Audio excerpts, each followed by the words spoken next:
Right now, as you watch this, your data is traveling through a cable on the ocean floor.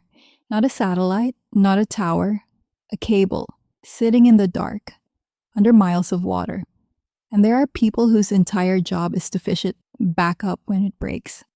Most people think the internet is wireless, or that it lives in the cloud, or that satellites are doing the heavy lifting. None of that is true. The internet is overwhelmingly a physical thing. It's a network of cables buried under the ocean, and it's more fragile than you think. Today, we're going to look at what this system actually is, who owns it, what breaks it, and what happens to the world when it goes down. Here's the scale of what we're talking about. There are over 600 submarine cable systems currently active or under construction around the world. Together, they stretch for more than 1.5 million kilometers. That's enough cable to wrap around the entire Earth 37 times. And these cables carry somewhere between 95 and 99% of all internet traffic that crosses continents. Not some of it, not most of it, essentially all of it. Every email you send internationally, every video call, every financial transaction between banks in different countries. Every time you stream something from a server on another continent, it goes through one of these cables. Satellites, they handle less than 5% of international bandwidth. One dataset from the U.S. Federal Communications Commission found that satellites accounted for just 0.37% of U.S. international capacity. So the next time someone says it's all in the cloud has a very physical address, and it's at the bottom of the ocean. So what is a submarine cable exactly? Here's what most people picture: a massive industrial pipe, something the size of a sewer line maybe, thick steel walls, built like a tank. Here's what it actually is. In deep water, and most of the ocean is deep water, a submarine cable is roughly the diameter of a garden hose. That's it, a garden hose carrying the internet. Inside that hose are strands of glass, optical fibers, each one thinner than a human hair. Data travels through them as pulses of light, generated by lasers. A modern cable can carry up to 24 pairs of these fibers. Each pair can transmit hundreds of terabits of data per second. To put that in perspective, one cable can carry more data in a second than you could download in several lifetimes. But here's the engineering problem. Light fades. Over thousands of kilometers of ocean, the signal degrades. So every 70 to 100 kilometers, the cable contains a device called a repeater, essentially an underwater amplifier that boosts the signal and keeps it going. Those repeaters need power. So running alongside the glass fibers is a copper tube carrying high voltage direct current all the way from shore. In shallow water, near coastlines, the cable gets much thicker. It's armored with layers of steel wire and protective sheathing, because that's where ships anchor, where fishing nets drag, and where things go wrong. In deep water, it's just a garden hose, sitting on the ocean floor, in the dark. Now, here's the question nobody asks. If this cable is just sitting on the ocean floor, who's watching it? And what happens when something goes wrong? We'll get to that, but first, you need to understand who actually owns this thing. For most of the internet's history, submarine cables were owned by telecom companies. AT&T British Telecom, NTT. Large consortiums of carriers would pool money, build a cable, and share the capacity. That model still exists, but it's no longer who's running the show. Over the last decade, Google, Meta, Amazon, and Microsoft have quietly taken over the undersea cable industry. As of 2026, these four companies account for approximately 75% of all international bandwidth usage. And they're not just using the cables, they're building them. Google has stakes in over 30 cable systems. Meta is building a cable called Project Waterworth, a single, wholly owned cable that will stretch over 50,000 kilometers. That's longer than the circumference of the Earth. Amazon has announced its first wholly owned transatlantic cable. Microsoft co-owns the Maria cable across the Atlantic. Why are they doing this? Because leasing bandwidth from telecom companies is expensive. And because their AI systems, data centers, and cloud services need more capacity than the existing network can provide. So they're building their own internet backbone, privately, under the ocean. Between 2025 and 2027, Approximately $13 billion will be invested in new submarine cables, nearly double the amount from the 3 years before that. The internet is no longer a public utility managed by phone companies. It's increasingly a private network owned by 4 American tech corporations. Wait, before we go further, I need to address something.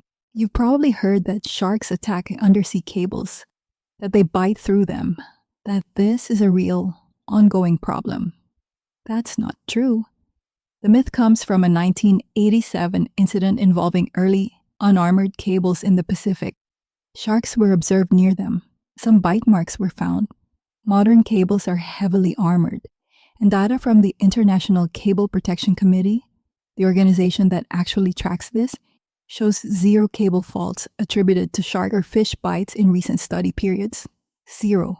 The real threats are much more boring and much more dangerous. Here's the reality. Somewhere in the world, a submarine cable breaks roughly every 2 days. About 150 to 200 faults per year, 3 to 4 per week. And the cause, in 70 to 86% of cases, is humans. Specifically, fishing boats and ship anchors. Bottom trawling, where fishing vessels drag heavy nets along the seabed, is the single biggest cause of cable damage. A net catches a cable. The ship keeps moving. The cable snaps. Ship anchors are the second biggest cause. A vessel drops anchor in the wrong spot, or drags it, and a cable that's been sitting on the ocean floor for 20 years gets severed in seconds. Natural disasters, earthquakes, submarine landslides, volcanic eruptions account for 5 to 15% of faults.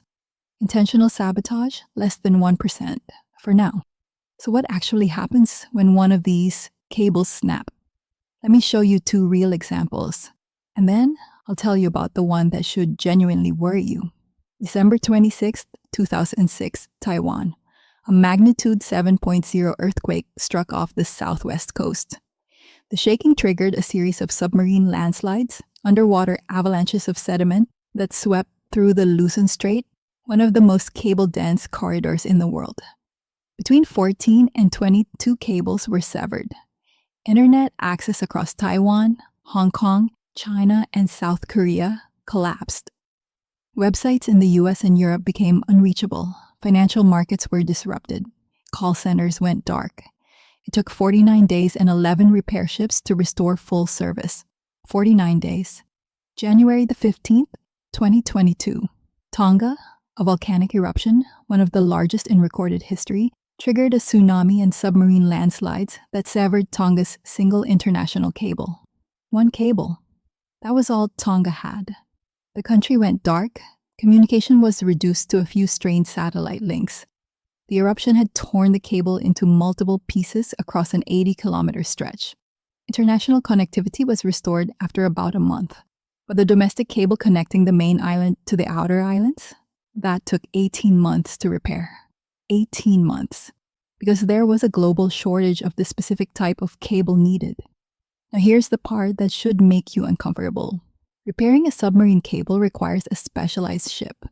There are only about 60 to 65 of these ships in the entire world.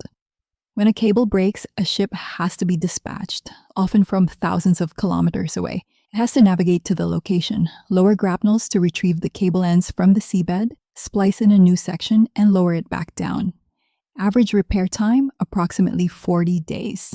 And that's in peacetime, with full access, with no one trying to stop you. Here's where this stops being a story about engineering and starts being a story about power. More than 95% of intercontinental military, diplomatic, and intelligence communications travel through these cables. Not through encrypted military satellites, through the same privately owned cables that carry your emails. In 2008, cable breaks in the Mediterranean were linked to disruptions in U.S. drone operations in Iraq. In 2024 and 2025, multiple cables in the Red Sea were cut. Houthi rebel activity in the region created a high-risk environment. Most damage appears to have been caused by commercial ships dragging anchors as they rerouted around the conflict zone. But the line between accident and deliberate act is genuinely blurry. In the Baltic Sea, a series of cables and pipelines have been severed. Investigations have linked specific vessels to anchor drag. But European officials have called these incidents potential hybrid warfare. Russia and China have been observed using vessels near critical cable infrastructure, loitering over key routes, mapping vulnerabilities. And here's the strategic reality. You don't need to blow up a cable to win a conflict. You just need to cut it and then prevent the repair ships from reaching it. With only 60 to 65 repair ships in the world, a coordinated adversary could simply deny access and leave an entire region offline indefinitely. This is why Meta's Project Waterworth is deliberately routing its 50,000-kilometer cable to avoid the Red Sea entirely. This is why the US government is now effectively barring Chinese firms from building cables that connect to American shores. This is why the ITU, the United Nations telecommunications body, convened an emergency advisory group in 2024 specifically to address submarine cable resilience. The internet's physical backbone has become a front line. Here's what's remarkable about all of this. The internet breaks constantly. 3 to 4 times a week somewhere in the world, a cable snaps, and you almost never notice because the system was designed to route around damage. When a cable goes down, traffic automatically shifts to other paths. Your data takes a longer route. Maybe things are a little slower, but the connection holds. That resilience is real, and it's impressive. But it depends on there being enough cables, enough redundancy, enough repair ships, and enough political stability to keep the system running. Tonga had one cable, and it went dark for 18 months. The question isn't whether the internet can survive a broken cable. The question is, what happens when someone decides to break several of them at once and makes sure no one can fix them?